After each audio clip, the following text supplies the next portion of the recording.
Buying a home feels so overwhelming for so many people these days, especially with the rise of million-dollar homes.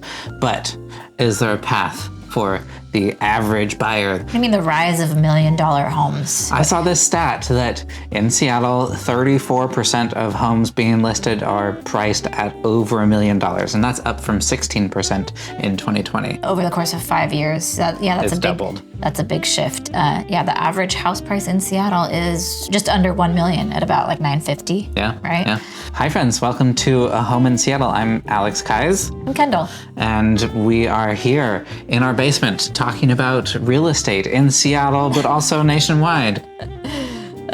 We took a little break over the holidays, so it's good to be back. Today, I thought it would be good to dive into, especially with this release of the data about million-dollar homes, just what the average buyer out there is experiencing. We have some tips, we have some possible solutions presented by the federal government, and some personal anecdotes about real estate. Yeah, I think it is, listeners outside of Seattle or some of these other major metropolitan areas are going to be like, what the heck? You're getting what for $1 million? But that's what the market is here. That's what the market is demanding for the average house, single family home in Seattle. And we work with a lot of buyers and sellers at that price point.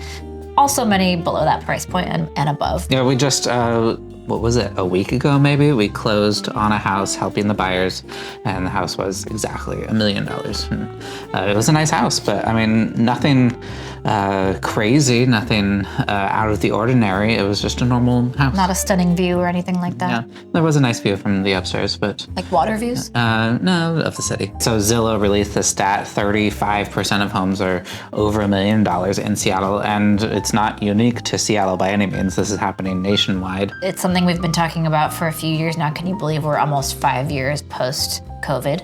But a lot of it has to do with the rate lock phenomenon of interest rates, mortgage rates dropping extremely low during COVID to incentivize Americans to go out and buy. And they did.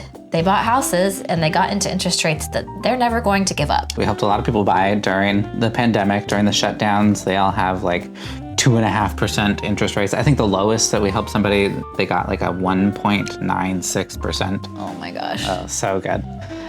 Free money, basically. Free money meaning like inflation is increasing. Inflation is higher than the interest rate on their mortgage. Yeah. I saw this other stat, and I get this sentiment a lot from all of our past clients, that a lot of people out there say they're not going to sell, ever.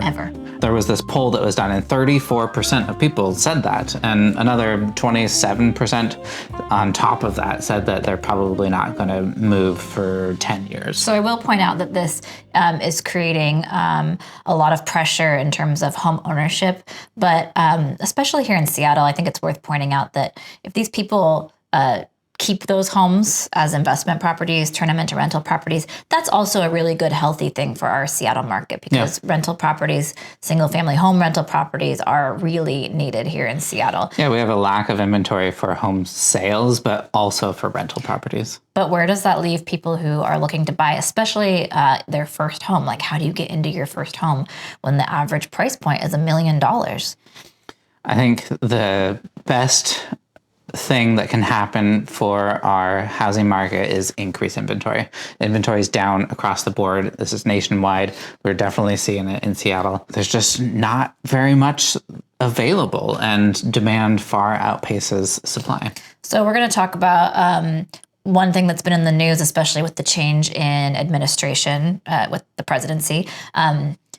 Something that could help housing inventory. It's also, I think, important to refer back to something we've been talking about for a long time, which is that the state and the city are instituting changes in zoning, and they are starting to allow builders to develop more doors on a single piece of property. Increased density. So build more houses. That's one way that this is starting to be solved. It's not happening fast enough. Loosening of regulations.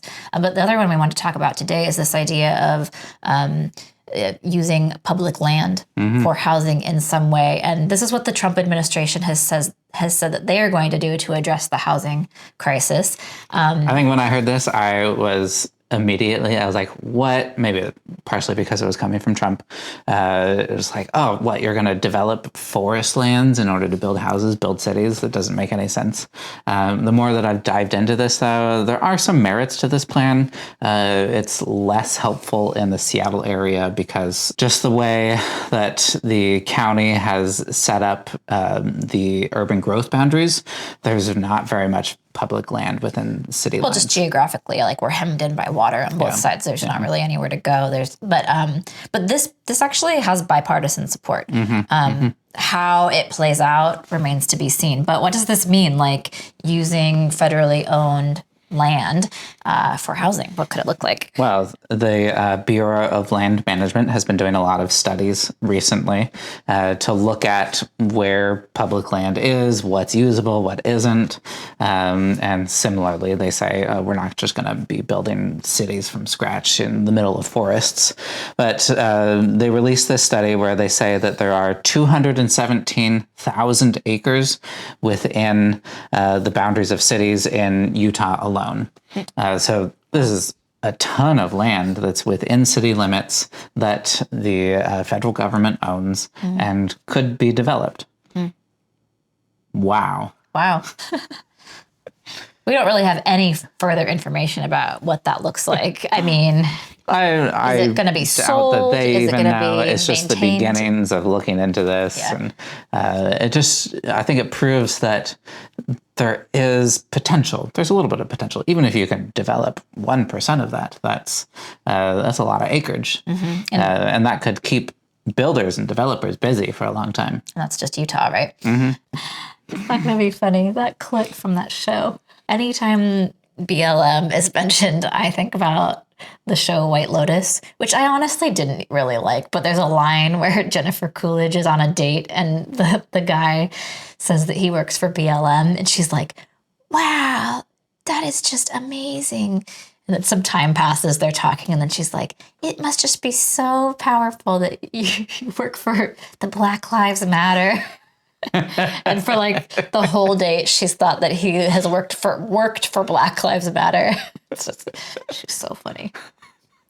This doesn't necessarily help first-time homebuyers here in Seattle right now. No, not necessarily. But I think there are things that you can do to ready yourself if you're looking at that $1 million kind of average price point here in Seattle. It's a really competitive price point. It is. Yeah. Like you said, the average price in Seattle last year was $950 all year long. So what do you talk to buyers about in terms of getting ready to get in there and get a house with a really competitive offer? Like, what do you do?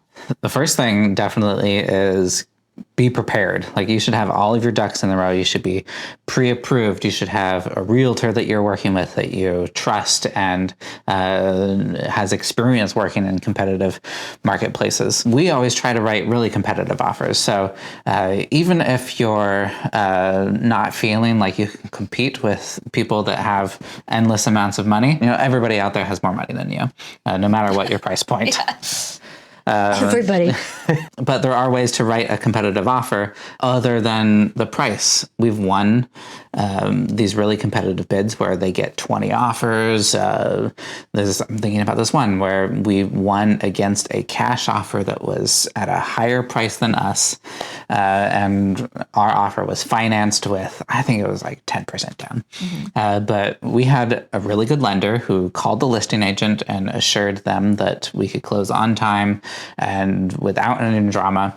And we did a quick closing. We released earnest money early. We did all of our due diligence up front so that we could waive as many contingencies as possible. Another thing that we always recommend our buyers do is look at homes that are priced just under your max budget so that you do have time you do have room to negotiate.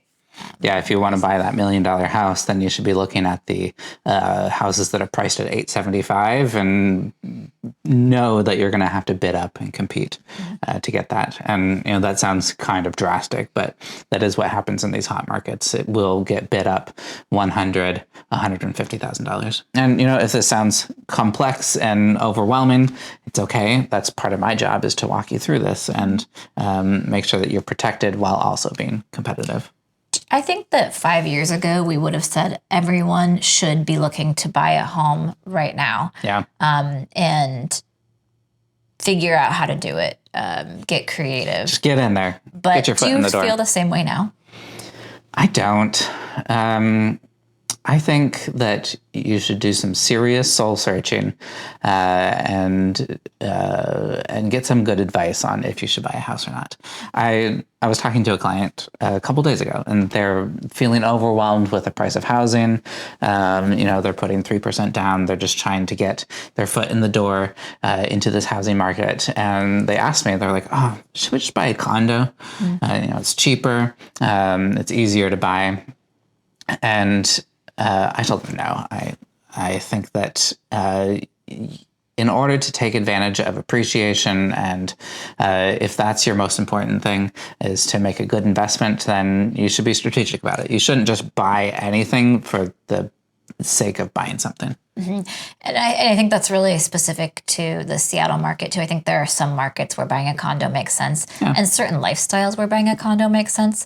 But I think apart from financial security, home ownership has so many other benefits, and I do think these are important to consider. Just the social emotional benefits of the security of home ownership are really important, and I don't necessarily think that you get those in the condo market here in Seattle, because there are a lot of financial things in the condo market that are out of your control. When you're talking about a homeowners association and other people sort of having decision-making power in what happens to your property. I think you lose some of that financial security, and therefore also some of that kind of emotional security, if that makes sense. Just with the price point that things are at, we still are just huge proponents of home ownership, but I don't think it's like 100% all the time attainable for everybody with the way prices are. I just made a video about the do's and don'ts of buying a house and looking into this question, if you should be buying a house in 2025. So you should subscribe.